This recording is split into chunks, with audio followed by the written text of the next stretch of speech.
అందరికీ నమస్కారం అండి. నేను టేకుల మంజులారెడ్డి. ఈరోజు ప్రభుత్వానికి ఒక విజ్ఞప్తి చేస్తూ మేము ముందుకు వచ్చాను. అయితే గత 20-25 సంవత్సరాల నుంచి విపరీతంగా రసాయనిక ఎరువులు వాడి పంటలు పండించడం వల్ల ఆ పంటనే మనం ఆహారంగా తీసుకుంటున్నాము. అటువంటి ఆహారం తీసుకోవడం వల్ల ఈరోజు వయసుతో సంబంధం లేకుండా చిన్న చిన్న పిల్లలకు కూడా బీపీలు, షుగర్లు, హార్ట్ అటాకులు, క్యాన్సర్లు, ఇంకా అంత చిక్కని రోగాలతో సతమతమవుతున్నారు. ఒకప్పుడు 60 సంవత్సరాలు దాటితే కానీ షుగర్, బీపీలు వచ్చేది కాదు. అది కూడా కొద్ది మందిలోనే. క్యాన్సర్ అనే మాటే వినబడేది కాదు. మరి ఇలాంటి పరిస్థితి వచ్చింది అని అంటే దానికి కారణం రసాయనిక ఎరువులతో పండించినటువంటి పంటలు తినడం వల్లనే. ఈ పరిస్థితి ఇలానే కొనసాగితే మాత్రం ఖచ్చితంగా 15-20 సంవత్సరాలలో గడప గడపని ఈ క్యాన్సర్ అనే మహమ్మారి పలకరిస్తుంది.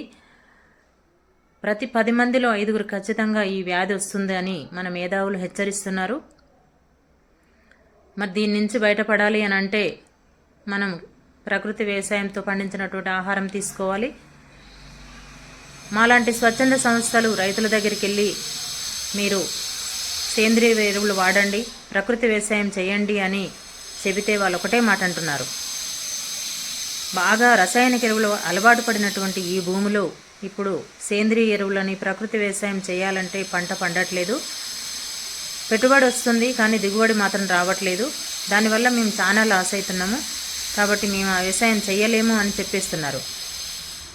మరి ఎట్లా ఈ యొక్క భయంకరమైనటువంటి పరిస్థితి నుంచి బయటపడాలి అని అంటే, ప్రజలందరూ ఆరోగ్యంగా ఉండాలి అని అంటే ప్రభుత్వం ఒకటే నిర్ణయం తీసుకోవాలి.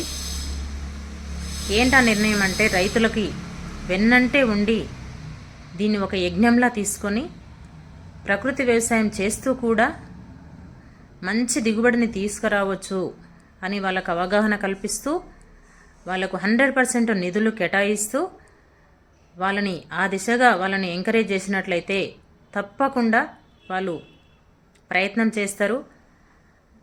అయితే ఫస్ట్లో కొంచెం అవాంతరాలు రావచ్చు, కానీ ప్రయత్నం అయితే చేస్తారు రైతులు. ఒకేసారి 10 ఎకరాలు చేయకపోయినా మెల్లమెల్లగా కొంచెం పెంచుకుంటూ ఈ యొక్క ప్రకృతి వ్యవసాయము, సేంద్రియ ఎరువులు ఉపయోగించి పండిస్తారు పంటలు. కాబట్టి మార్పు రావాలంటే, అటువంటి భయంకరమైనటువంటి పరిస్థితులను మనం ఎదుర్కోకుండా ఉండాలి అని అంటే ప్రభుత్వము ఈ నిర్ణయం తీసుకోక తప్పదు.